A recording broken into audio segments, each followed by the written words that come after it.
Hi, I'm Lexi and I'm a civil engineer at Wood Rogers. Thank you so much for inviting me to be part of your career day today. I'm so excited to introduce you to engineering and talk a little bit about what I do. So engineers design, build, and maintain basically everything that modern society relies on physically to function. So some examples of those, just in where I'm standing outside, are the street where cars can drive on, people can bike on, and the sidewalks next to it where pedestrians can safely walk. And making sure that the street is sloped in a way that if it rains, that rainwater is going to drain efficiently and not flood the street.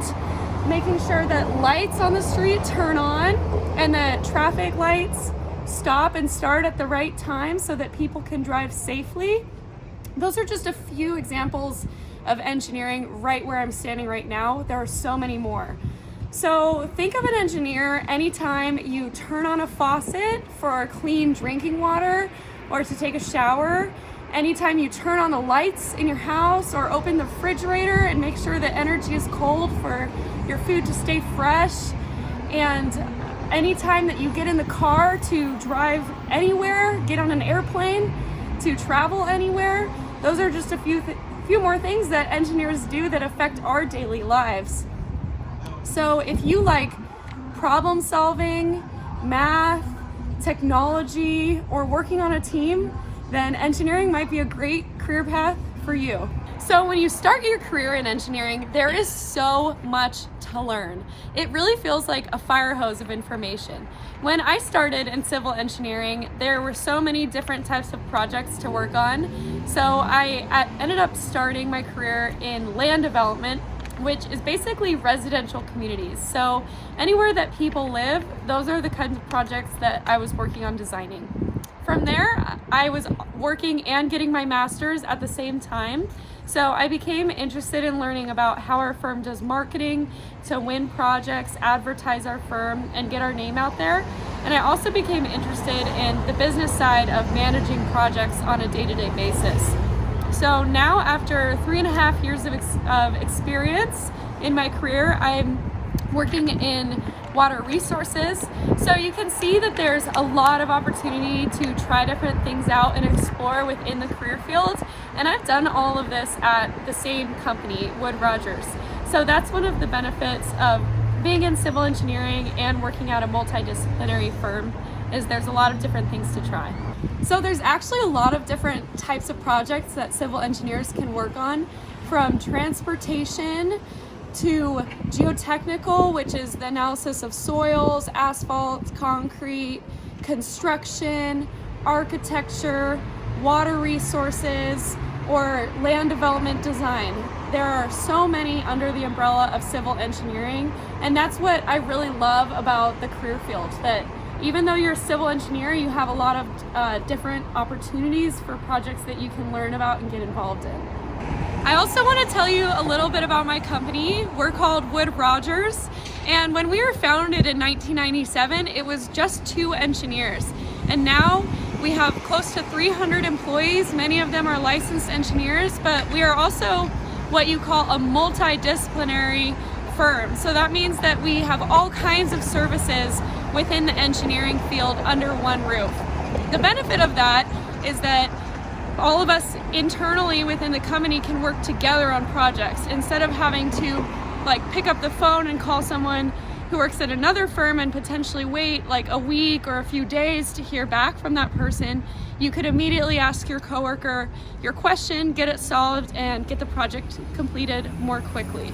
The best part about being an engineer is you get to see how your designs actually impact a community.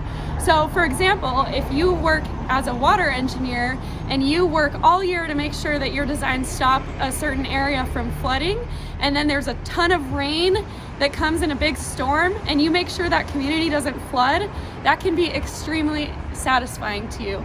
Another really exciting example of this is if you work in housing developments and you work on designing a new neighborhood, and then you get to see the neighborhood eventually get built, people get to move into their homes, and it makes a really cool, positive area of town.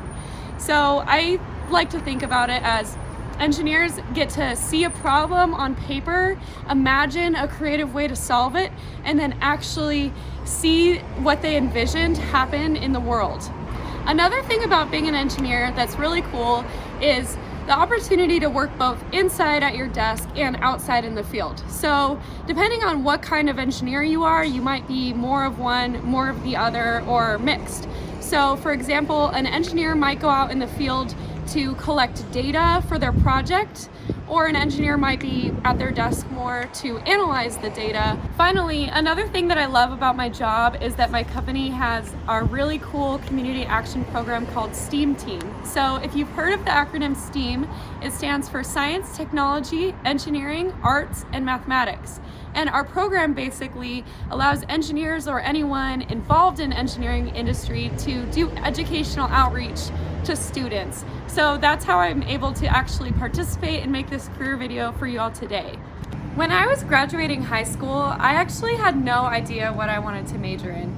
My favorite subject in high school was actually English.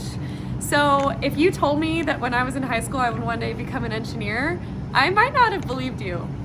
What happened was, when I started my freshman year of college, I found out about a program called Women in Science and Engineering, and I applied to do that program for my freshman year of college. That program put me together with other freshmen who were interested in STEAM, and it also brought speakers every week to talk to us about different careers in science, math, and engineering. So that's where I was first introduced to a career in engineering. I decided to go with engineering because I wanted a career that I could start working right away after college. And in contrast, a lot of science majors, you might need to go on to another school like medical school or get a master's degree, but I wanted to start working right away out of college. So I think that's one important difference with engineering.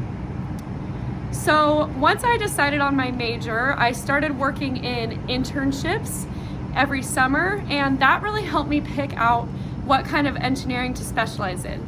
So I definitely recommend to try to do internships if you can when you get to college. And in high school, there might even be opportunities for you to do internships or just shadowing professionals at different companies. So definitely look into those programs in high school. The value for me of internships is they help me figure out not only what I wanted to do or would like doing, but what I didn't like to do. And sometimes figuring out what you don't like to do earlier on in your career can be really helpful, because then you figure it out when you're younger before you've had to put a lot of time into the industry. So my favorite thing about studying engineering was that the coursework really prepares you to be an engineer in real life. So for example, a lot of our coursework in college was group projects because the professors wanted us to learn how to work with other students, which would one day all become engineers, because that's how we work on real projects in your career. So I really loved that because it was very collaborative in college and you had the opportunity to work together towards a common goal. And I think that's different from a lot of majors, because most majors can be just really competitive where you're actually competing against other students in your class. And so I felt like that was a major differential factor about engineering and the program that I did in college. So after I graduated, I actually decided to go on and get my master's in business administration. So that's called an MBA. And the reason I decided to do that was, first, I wanted to understand more about how companies work. And I thought it would be really interesting to combine an engineering knowledge with understanding of how to move projects forward, how things work financially in a company, and all of the day-to-day business aspects of having a job. And then another thing that I was able to do was go and get my drone license. So a lot of footage in this video today was actually filmed by me flying the drone to get different footage of projects from up above. For education, engineers do typically need a college degree. However, there are still career fields in engineering industry as a whole that you could potentially do right out of high school. I'm going to highlight two of them that we have at my company. However, there's a few others. So the first one is surveying.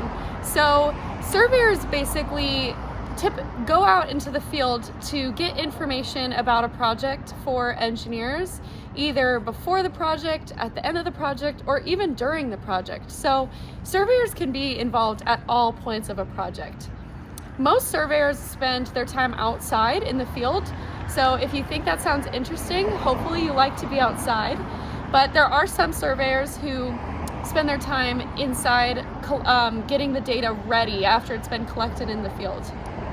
Another potential career opportunity is being a lab technician. And so our lab technicians at Wood Rogers help to analyze different materials such as soil, asphalt, and concrete, and they run tests on those materials back in the lab. So that's a great opportunity if maybe you like being indoors more, if you like running tests and figuring out if things meet important criteria, if you like working with your hands, then maybe a lab technician would be a great path for you. Certifications are a really important part of becoming an engineer. Now, don't let this scare you, because becoming certified can really help open a lot of doors for you and create new opportunities. Plus, once you're trying to become certified, you've probably already gained some experience in the field, plus you studied engineering in college. So the two tests that you have to take nationally are the Fundamental of Engineering exam, that's called the FE, which is 6 hours, and most students take it while they're still in college. The other exam is called the Professional Engineering exam, which is the PE exam. That test is 8 hours, and most engineers take it after they've already graduated. Once you've passed both of those tests, most states require about 4 years of work experience to become licensed as a professional engineer. However, California is an exception where you only need 2 years of experience to become licensed as a professional engineer, but you have to take 2 extra state exams. And just note that the license requirements could vary depending on what kind of engineer you're trying to become. These are just general guidelines for civil engineers. Thank you so much again for having me at your career day today. My name is Lexi. I'm an engineer at Wood Rogers, and I was so excited to tell you a little more about what I do.